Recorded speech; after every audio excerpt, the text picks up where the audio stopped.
It seems like it's been an eternity. Every day, more and more collectors receiving their X-Men vs. Sentinel Diorama, and still no shipping notice for me. Every day a new review goes up on YouTube, but still no shipping notice. More and more collectors are posting pictures of their statue on the Facebook groups, and still nothing. When will it be my turn?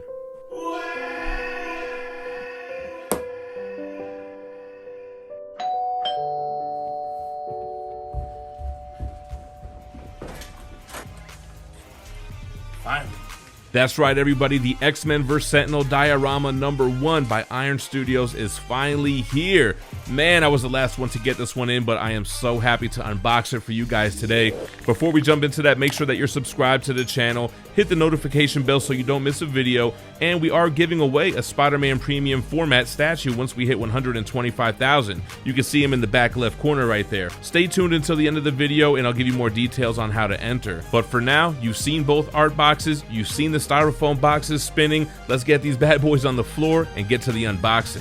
First of all, I'm very happy to see that Iron Studios provided an instruction manual. I will definitely be putting this to good use, just in case there's some pieces that have to go in before other pieces or what have you. So this is definitely going to come in handy. Let's go ahead and take off the straps, remove the tape, and we'll lift off the lid of the first box. I wanted to go with the box that had the base in it first. It does come with these little pads. I'm not really sure where they're supposed to go, but we'll keep them to the side just in case. Anyway, let's take a look at one half of the base. That's right, the base is two pieces that keys in together. You have the floorboards of Xavier's mansion, and they are thrashed. I think they did a great job on the floorboards, just like with the proximity pieces that we reviewed. And I think it's so cool that you can see underneath the floorboards where the Danger Room door is. It has that X logo on the door that reminds me of the first 3 movies. So very cool that you can see underneath the school as well. You have more debris where the Sentinel stomps through. Let's look at the other half of the base. Another big footprint damaging the school. This time it looks like it's more on the outside, right? You have those red bricks there, more stone kind of exploding out of the footprint there. You have that underlayer of gravel. Here's the bottom of the base. This one is number 914 out of 1400. Here's the notches in the magnet where the bases will connect. You have that red brick like we saw earlier. Here's another little piece of the building, a nice piece of wood with this gold trim. Kind of has like a damaged, broken off piece on the top. Paint applications look great. It looks like real wood. And you have the key notch on the bottom. And then here, let's look at the first Sentinel arm. Wow, they did a great job on the paint applications. I love the colors that they chose. It looks just like the animated series. And you have this like rust paint application in between it as well. Battle damage and weathering. A lot more rust on the fist. That looks great, man. Those fingers balled up as a fist. That looks awesome. The wrist. You have the repulsor cannon type of palm. Wow, the paint job looks great. Moving on over to the right arm. I love the elbow has that mechanical look to it. It looks functional. Again, that hand is outstretched. I love the rust that they painted on here. That looks awesome. With the wrist, you have those like pistons. Again, that palm that will blast out at the X-Men. It doesn't light up or anything, but it does have a glass kind of look to it. Again, the rusting, the pistons. That looks awesome. And then we have the destroyed torso of the Sentinel. I love how you can see right through him. We're going to end up having Wolverine busting out of that, but you have all the wires kind of exposed. That looks great. His face is smashed where Rogue bashes him with a fist. So this guy is pretty beat up. The paint looks great, man. They really killed it on the paint applications here. That little yellow hint on the chest and all the gears and innards of his face. Classic animated series look. And the back looks great too with that kind of mechanical spine. Alright guys, on to box 2. Let's go ahead and remove these straps, undo the tape, and lift the lid. This one has all of the X-Men plus more of the Sentinel. And this is amazing. This is such a nice little touch. The portrait of the original X-Men team that is actually in the comics in Xavier's mansion. That's a nice little Easter egg that's going to go ahead and notch into the base. And here we have the front door of the mansion. It is destroyed. Nice little Wolverine claw slash there. He must have been fighting and accidentally slashed the door. But it looks like real wood. They did a great job with the lightness of the door. You have the stone columns on the outsides. Sculpted detail looks great. Wow, that door is busted in. Here's another piece of debris, some floorboards that's kind of jagged and exposed. There is a little foot hole there. You can see that's where Jubilee's gonna key in. So that's a nice essential piece of the diorama here. Again, I think the paint and sculpt looks really lifelike when it comes to these wood pieces. Just another little piece of debris. Again, sculpted wood, gold trim. This is just gonna accent the base. And then we have a trash can with garbage inside. So I thought that was pretty interesting. So I don't know, just a nice little attention to detail to give you the realism. This is a school, they have garbage, this is where they throw it. It's gonna be debris on the base. And then we have the street light. So this is gonna be accenting the base as well.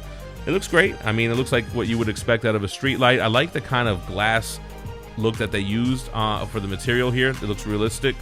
And that's gonna key in outside of the front door. All right, we have another little column. Again, just gonna accent the base.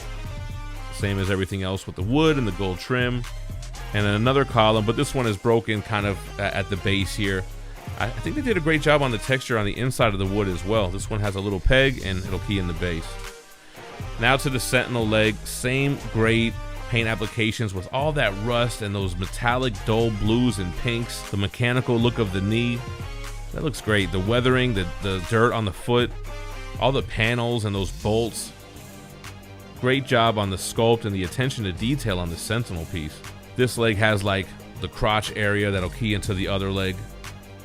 Let's take a look at that other leg now. So this one, same as the other one, same great detail, mud weathering on the bottom, the sculpted in bolts and panels on the calf, the mechanical looking knee.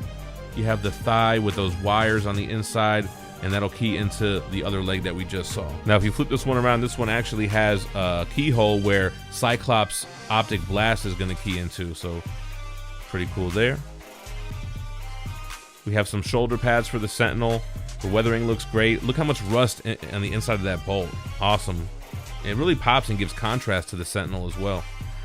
So that's gonna notch in. The other shoulder pad has some more battle damage. It has exposed wiring. It's actually being ripped out by Beast. Hank McCoy is gonna key into this shoulder pad. So that's awesome, nice little touch there. And that'll key in just like the other one. All right, guys, let's move on to the X-Men. And I'm so happy they did Jubilee. It really gives this piece animated series vibes, and they did a great job on her. I love how they did her mutant power as well. It doesn't really look like fireworks. It's more akin to like Cyclops blast with the translucent resin. I love how dynamic she is as well. And look at the tread on the bottom of the boots, the texture on her shirt and jeans. They put a lot of detail into this Jubilee. I think she looks really, really good. Moving on over to the leader of the X-Men, Cyclops, Scott Summers. You can see his visor doesn't have any red because he's gonna have a big optic blast that connects to his visor to the Sentinel's leg. Straight 90s Jim Lee animated series type of costume. Great tread on the boots there as well. Texturing in the costume. His pose is a little awkward, but I mean, he's in battle. You know, he's kind of not really got his feet grounded. He's a little bit hunched over, but it works at the end. And then that optic blast, like I mentioned. Now this looks like a big piece of candy, right? It looks like some type of lollipop or something. I love the material that they used to show the optic blast. That's where it'll key into his visor. And then over here is where it's gonna key into the leg of the Sentinel. Love that translucent resin and that blast effect. It looks great. Then we have Rogue. Now this is the piece that I was most skeptical of. I think it has the worst portrait out of all these guys, but look how small it is. You got to realize when you're looking at this on your TV that it's right up close and it looks big, but it's a 1/10 scale piece and she's very small. Has some tread on the boot. Her costume looks great. The hair looks great. The jacket looks awesome. Great texturing. Her face could have been done better though. I mean, Jubilee's face looks great, but she looks a little rough. All right, we mentioned Hank McCoy earlier, the Beast. So happy to see that they included Beast on this statue. We don't have any good Beast statues at the time of recording. I love how they did the blue fur texturing. That looks great. He's only got the little Speedos for his costume with the X belt. I love the mud detail on the feet. Again, he's ripping out pieces of the Sentinel, so that's cool to see that in his right hand. And I always liked Beast's kind of hairstyle, very Wolverine-like, and his portrait looks awesome. Speaking of Wolverine, we didn't come out unscathed. This piece did come a little bit broken. This piece looks like it should have been glued in. His shoulder pad did kind of snap a little bit. So unfortunately, it has a little bit of breakages, but honestly, nothing that a little Gorilla Glue can't fix. So we're gonna glue this guy together, let him sit before we finish up the review. But his portrait looks awesome. The red around his mouth almost looks like he's got blood on his mouth. He's got the textured hair on his arm, that looks great. The mud weathering effect on the boots, texturing on the boots. Let's just take this off real quick. He's got his classic yellow and blue costume with the stripes. The muscle detail looks great. And I think Wolverine as a piece looks awesome. He is the only one that has a switch out as well. He actually has a switch out right arm with this big swoosh effect, which I really like. It's another kind of big piece of translucent resin, and it really just gives me that animated series vibe. He would always like move his claws and have these big blast effects. And lastly, his regular two claws that you can use, which look great. They have a shiny metallic look to the claws. He has texturing on the gloves. I love the deep blue, and I think the hands look great. But I'm a big fan of the whoosh effect. Anyway, let's put this thing together. Now, I'm going to go off the instructions a little bit here, and I'm going to connect the base first. So we're going to notch that together, spin this around a little bit, get it centered. That looks great. Then we're going to put the door in. It says to put the door in first, but I don't know. It didn't really seem like it mattered either way. So the door will kind of bridge the gap on the two pieces. And then we're going to put that jagged piece in where Jubilee is going to be standing. Kind of hard to get some of these pieces in, a little bit of a tight squeeze. And then we're just going to fill in all those pieces of debris one at a time. Some of them are hidden behind other pieces, but as you can see, we're just filling up the base. Let's go ahead and get the Sentinel going. So we are going to first put the leg without that crotch area. Then we're going to get the second leg down. Now this is tricky because first of all, you got to get him lined up on the hole here on the base. Then you got to really line these up together and get them to fit at once. So a little bit tricky, but we got it. Gonna get the torso in, that fits nice and easy. The arms notch in really easily as well. Spin him around and put on his shoulder pads. And then we'll spin him around again on his right shoulder and we'll get Beast notched in. He was a little bit difficult to get in as well.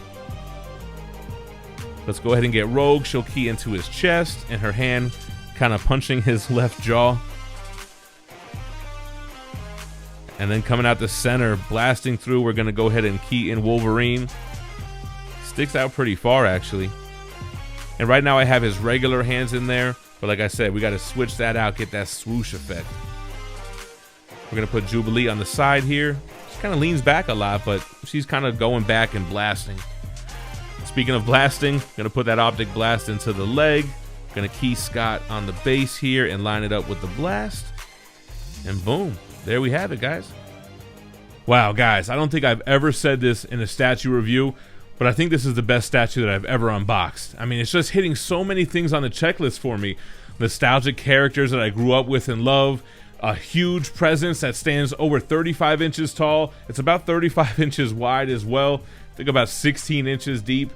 And it's so dynamic. I mean, I never would have thought I would have been into 1/10 scale, but look at the size of the Sentinel. He is humongous, and to me, he's the draw of this piece, and all the other X-Men characters surrounding him are just add-ons, just bonuses. So I've added the 3 proximity pieces that I already own, Cable, Mystique, and Professor X, and what's cool about these Iron Studios dials is that they sell them with or without the X-Men, so you can get just the Sentinel. And this is one of 3. There are 2 more dioramas coming, which I shouldn't be late on. I think ordering through Sideshow, the second diorama might come out this month, which has Magneto, Juggernaut, Gambit. So awesome. So, man, so much presence on this piece. You have the destroyed Xavier Mansion for gifted youngsters. I mentioned about the paint applications. The wood looks so realistic. The damage looks so realistic. I don't know how they sculpted all this. You have the bedrock underneath. You can see in between the floorboards. It just looks awesome. And I think doing 1/10 scale, they were really able to nail the size, the true size of the Sentinel. He is humongous. Look at Cyclops next to him. Barely even comes up to his knee. 5 team members attached to this base fighting him. Just looks amazing. They crushed it on the paint applications. I love the weathering. I love the rust. I love the colors that they chose, that dull pink and dull blue. They also not only sell the Sentinels separately, but you can buy like Wolverine separately, and it comes with his individual base that doesn't come with the Dio. That's one thing I kind of wish the Dio did, was have the little bases for Jubilee, Cyclops, Beast, and whatnot. But I probably wouldn't even use them, right? Because I'm always going to have them attached to the diorama.